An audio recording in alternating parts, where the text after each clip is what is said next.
avoir? Telle est la question. Dans cette nouvelle vidéo, je vais vous parler de la notion de l'être et de la notion de l'avoir, et je ferai un lien avec l'entrepreneuriat. Donc restez bien jusqu'au bout. Mais avant toute chose, si vous ne me connaissez pas, je m'appelle Gabriel Moreau, je suis consultant formateur dans le domaine de l'entrepreneuriat et je suis auteur du livre « Créer la vie de vos rêves » paru en mars de cette année. Si vous voulez en savoir plus, je vous incite à aller voir dans la description qui est située sous cette vidéo. Vous pourrez soit rejoindre ma newsletter ou d'autre part, vous pouvez aussi télécharger un extrait de mon livre « Créer la vie de vos rêves ». Être ou avoir, penchons-nous dans un premier temps sur l'être. À mon sens, l'être touche tout ce qui est du domaine de notre intérieur. Les émotions, notre mental, peuvent faire partie de cet état d'être. Être bien, être en paix. Quant à l'avoir, cela touche à mon sens tout ce qui est du domaine de la matière, et donc tout ce que l'on possède. Une maison, une voiture, un travail, un conjoint ou une conjointe. Je pourrais donner d'autres exemples comme les compétences, mais je pense que vous avez compris le concept.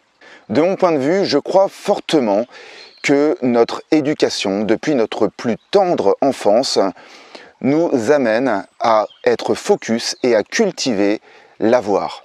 Avoir des cadeaux à Noël, avoir un smartphone, avoir une console de jeux vidéo, avoir des amis.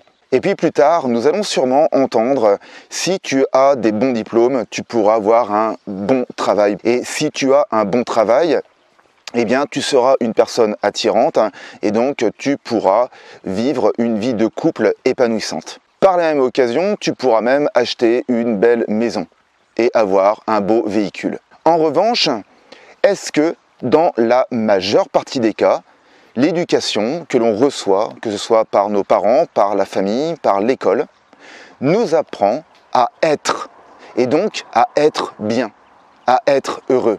À ma connaissance, et comme beaucoup de monde, je suis passé par les mains de l'éducation nationale et je ne me rappelle pas avoir eu de cours sur mes émotions, sur mon mental et donc sur mon état d'être.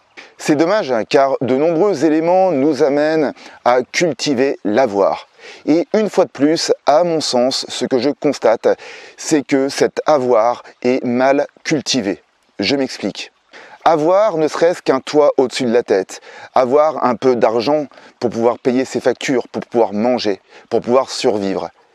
Eh bien, il y a des personnes qui vont être remplies de gratitude, d'avoir, au moins d'avoir de quoi manger. Alors que certaines personnes ne seront jamais vraiment satisfaites de ce qu'elles ont. C'est d'ailleurs pour cette raison que l'on peut voir dans certains pays que certaines cultures, des peuples, ont beaucoup moins de matériel que ce que nous avons en Occident et pour autant, le taux de bien-être dans le pays est beaucoup plus élevé qu'en France. Je ne sais pas pour vous, mais ça amène à réflexion. Ce qui est paradoxal, c'est que je me suis aperçu avec les années que le plus je cultive mon état d'être et le plus l'avoir et donc la matière se manifeste dans un sens positif. A contrario, si par exemple je suis dans l'avoir, dans un côté négatif, à savoir je manque, je n'ai pas, eh bien on a de fortes chances d'attirer le manque plutôt que d'attirer de bonnes choses et donc quelque part ce qu'on aimerait avoir. L'expérience m'a appris qu'il valait mieux cultiver avant toute chose un bon état d'être pour pouvoir manifester un avoir positif. Et donc, en somme, manifester de la matière positive, ce que l'on souhaite réellement. A contrario, pour beaucoup de personnes, et même dans mon cas, fut une époque, j'avais une tendance à vivre l'avoir dans le manque. Et en général, qu'est-ce qu'on attire? Pas grand-chose. Parce que justement, à l'intérieur de nous, notre état d'être vibre le manque. Au passage, cela me rappelle une théorie que j'ai lue dernièrement. Et la personne dit dans son livre, qu'est-ce qui arrive avant, l'énergie ou la matière? Donc, en clair, est-ce que l'énergie vient avant la matière ou est-ce que la matière vient avant l'énergie? Prenons l'exemple du feu comme énergie. Peut-être que vous allez vous dire, bah oui, mais en fait, en réalité, Si tu ne mets pas de bois, il n'y aura pas de feu. Je suis complètement d'accord.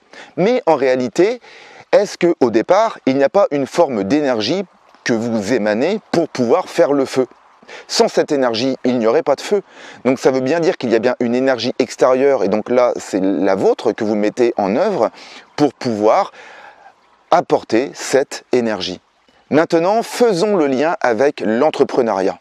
Pour beaucoup de personnes, et c'est complètement légitime, parce que même moi-même, je suis passé par là, en réalité, on pourrait avoir des croyances comme « si j'ai les bonnes compétences, je vais pouvoir commencer à entreprendre.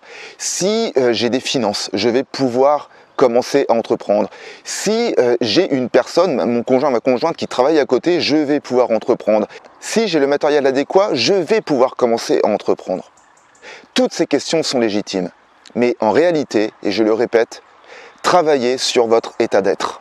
Parce que si vous vous sentez bien, si vous avez confiance en vous, si vous avez de l'estime de vous, de vos compétences, eh bien vous verrez que lorsque vous passerez à l'action, les résultats seront beaucoup plus fluides.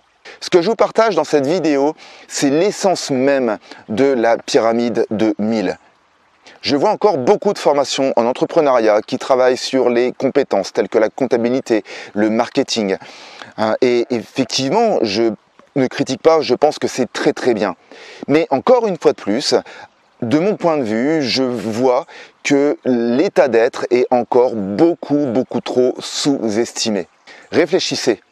Un entrepreneur fait face à de nombreux obstacles. Eh bien, si vous en rencontrez un, et de deux, et de trois, et qu'à chaque fois, ces obstacles vous mettent dans des émotions négatives, je peux vous dire qu'à un certain moment, vous allez voir que toutes les compétences que vous pourrez avoir en gestion financière ou en marketing, eh bien, n'auront pas beaucoup d'utilité, parce que cela ne remplace pas votre état d'être. Je pourrais même faire le même lien avec l'argent.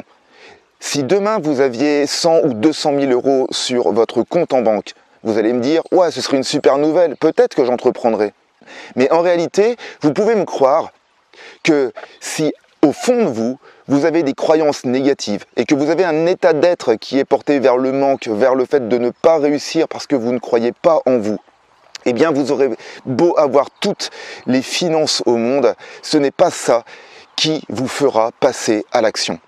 J'espère que cette vidéo vous a plu, j'espère que cette notion d'être et avoir est un petit peu plus claire, peut-être que vous connaissiez cette notion. Quoi qu'il en soit, rappelez-vous que toute évolution provient d'une action. Je vous souhaite une agréable semaine et on se retrouve prochainement. Prenez soin de vous. Ciao!